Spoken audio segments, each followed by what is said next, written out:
계속해서 광주 전남권이었습니다. 광주시가 경제 활성화 차원에서 시민 모두에게 10만 원씩 지급하는 일상회복지원금 방안을 추진한다고 밝혔습니다. 하지만 자치구가 예산을 분담하고 지방채까지 마련해야 해서 무리하게 추진된다는 목소리가 커지고 있고 시기적으로도 논란이 되고 있습니다. 하선아 기자입니다. 광주시가 내년 1월 지급을 목표로 모든 시민에게 10만 원씩 지급하는 일상회복지원금을 추진합니다. 필요한 예산은 1,480억 원 규모. 광주시는 올해 지방세 초과 세입에서 200억 원을 충당하고 10%인 148억 원은 5개 자치구에 분담시키는 한편 750억 원에 대해서는 지방채를 발행할 계획입니다. 소액이지만 지급을 해주면 그게 큰 금액이 되고 그게 지역 경제를 돌게 만들어주는 하나의 선순환 구조를 만들 것이다. 이렇게 저희가 예상을 하고 있습니다.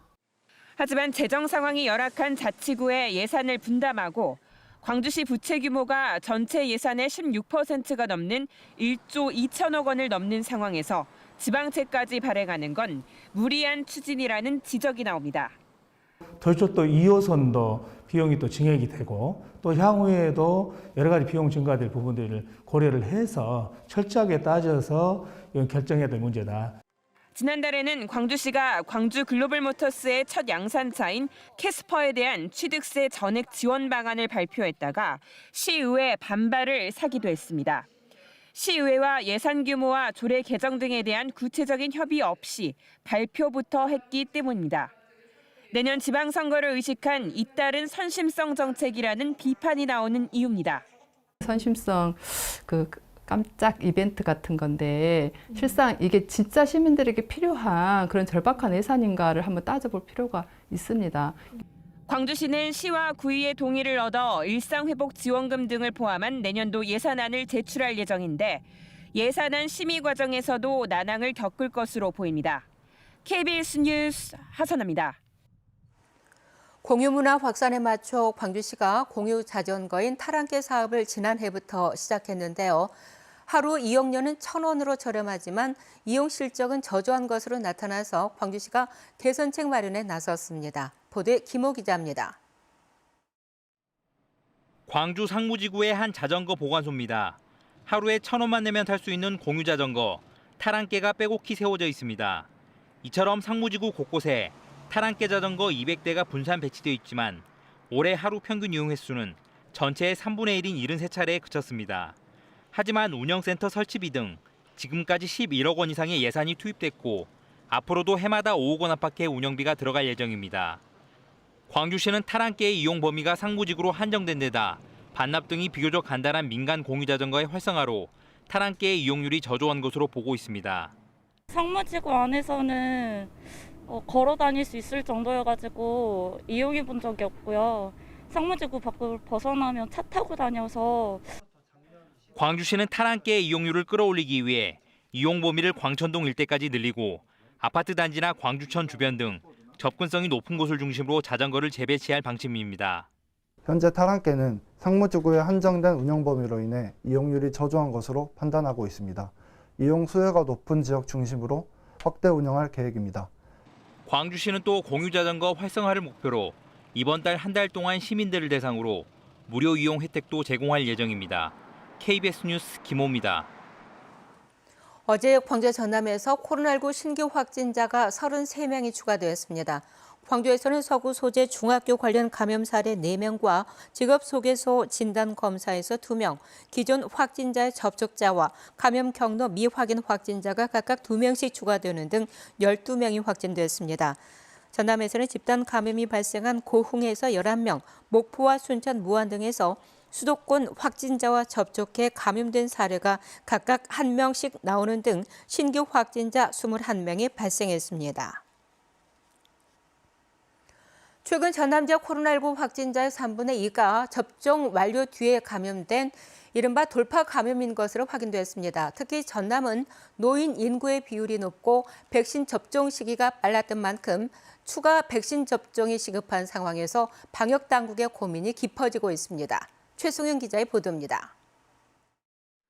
지난달 29일 첫 확진자가 발생한 공해 한 노인 주간보호센터. 관련 확진자만 현재까지 70명을 넘어섰고 대부분 지난 5월과 6월 사이 백신 2차 접종까지 완료한 이들입니다. 방역당국은 인접마을까지 진단검사를 확대하고 주민들의 외부 출입도 통제하고 있습니다. 네, 선생님 발열 체크 한번 하겠습니다. 네, 김성기입니다. 우려스러운 건 최근 전남의 돌파 감염 사례가 크게 늘어나고 있다는 점입니다. 실제로 최근 2주 동안 발생한 전남 확진자 186명의 65%인 121명이 백신 접종 완료자입니다. 전남 지역 전체 돌파 감염 사례의 3분의 1을 넘는 수치입니다. 방역당국은 사회활동 증가와 계절적 요인, 백신 면역 효과 저하 등으로 고령층을 중심으로 한 돌파 감염이 늘고 있다는 판단입니다. 특히 전남의 경우 접종 완료자 5만 2천여 명의 95%가량이 백신을 맞은 지 5개월이 지난 만큼 추가 접종이 시급한 상황입니다. 전라남도는 요양병원 등 고위험군을 중심으로 추가 접종을 기존 계획보다 4주 앞당겨 진행할 방침입니다. 고위험 시설에 근무하고 있는 이제 이런 종사자라든지 이용자들에 대해서 신속하게 저희가 추가 접종을 할 계획입니다. 방역당국은 고령층 확진자의 경우 사망 위험성이 높은 만큼 추가 접종이 무엇보다 중요하다며 사전 예약에 적극 동참을 당부했습니다. KBS 뉴스 최송현입니다. 광주도시철도 2호선 공사를 위해서 9천억 원 이상의 공사비 증액이 필요한 것으로 나타났습니다. 광주시가 도시철도 2호선 2단계 실시 설계를 마무리한 결과 안전시설 설치와 일부 구간 지하화에 따라 정부가 승인한 사업비보다 9,300억 원이 더 필요한 3조 1,000억 원이 소요될 것으로 나타났고 현재 기획재정부와 공사비 증액을 위한 협의를 진행하고 있다고 밝혔습니다. 광주시는 또 사업비 증액을 위한 타당성 재조사 절차가 불가피하다면서 재조사 절차 면제 등을 요청할 계획입니다. 최근 충남의 야생조류에서 고병원성 조류 인플루엔자가 검출됨에 따라 전남의 위기 경보 단계가 주위에서 심각으로 상향됐습니다. 이에 따라 전남도는 오는 7일까지 도내 모든 오리농장과 전통시장 거래농장을 일제 검사하고 가금 사육 농가에 방사 사육을 금지할 예정입니다. 또 농장 간 방역 거리 확보를 위해서 내년 2월까지 도내 오리농장 108농가 183만 5천 마리에 대해서 휴재 기제를 시행할 방침입니다.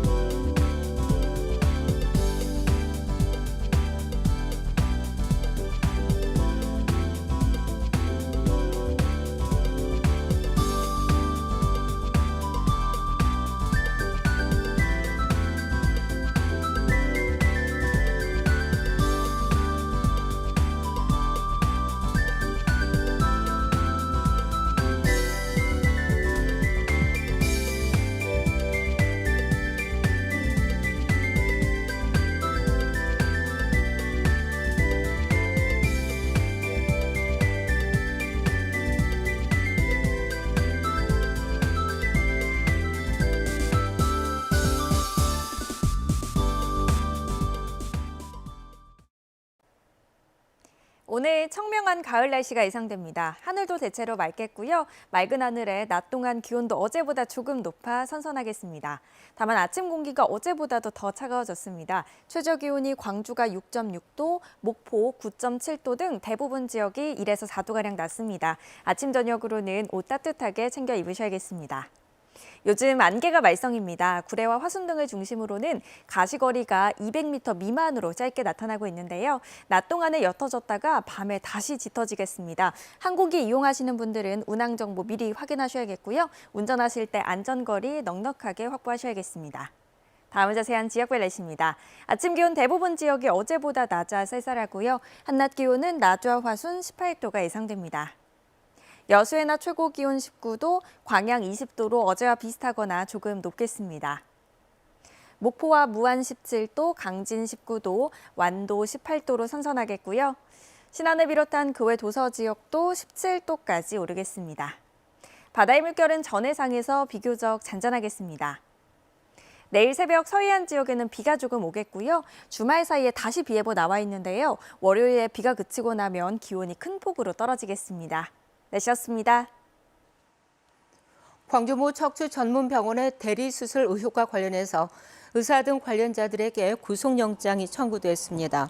광주경찰청 반부패경제범죄수사대는 2018년부터 대리 수술을 지시하고 실행한 혐의로 광주 모 척추 전문병원 의사 2명과 간호조무사 1명에게 구속영장을 신청했고 검찰이 이를 법원에 청구했다고 밝혔습니다.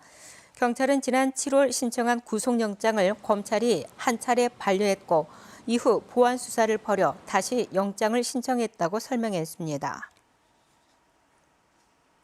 광주경찰청은 지난 3월부터 부동산 투기를 특별 단속한 결과 지금까지 2명을 구속, 109명을 불구속 상태로 검찰에 송치했다고 밝혔습니다. 이 가운데 대부분은 투기 목적으로 농지를 불법 매입한 혐의였고 내부 개발 정보를 이용한 부패방지법 위반 피의자도 2명이 적발됐습니다. 경찰은 또 피의자 가운데 공무원 14명, 공공기관 직원 2명이 포함돼 있었다며 앞으로도 무관용 원칙을 적용해 적극 수사하겠다고 밝혔습니다. 광주시와 롯데마트가 광주 월드컵 경기장 야외 주차장에 태양광 발전 설비 설치를 골자로 한 에너지 자립 도시 조성 협력 협약을 맺었습니다. 이에 따라 월드컵 경기장 주차장에는 내년 말까지 35억 원이 투입된 2.5메가와트 규모의 태양광 설비가 들어섭니다. 이 같은 규모의 태양광 설비는 광주 시내 900여 가구가 에너지 자립을 실현할 수 있는 용량으로 소나무 약 56만 그루를 심은 것과 같은 탄소 저감 효과가 있다고 광주시는 설명했습니다.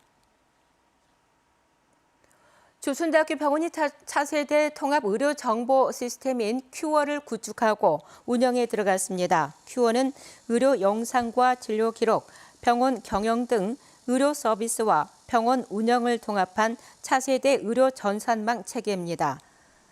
조대 병원은 큐어를 통해서 수집된 의료 정보를 인공지능과 결합해 환자에게 맞춤형 정밀 의료 서비스를 제공할 계획입니다. 광주 전남 지역의 지난달 소비자 물가 상승률이 2019년 10월 이후 최고인 3.5%를 기록했습니다. 호남지방 통계청이 발표한 자료를 보면 광주시의 지난달 소비자 물가 지수는 108.62, 전남은 109.87로 지난해 같은 기간보다 각각 3.5%가 올랐습니다. 수요일 아침 함께한 KBS 뉴스를 마칩니다. 감사합니다.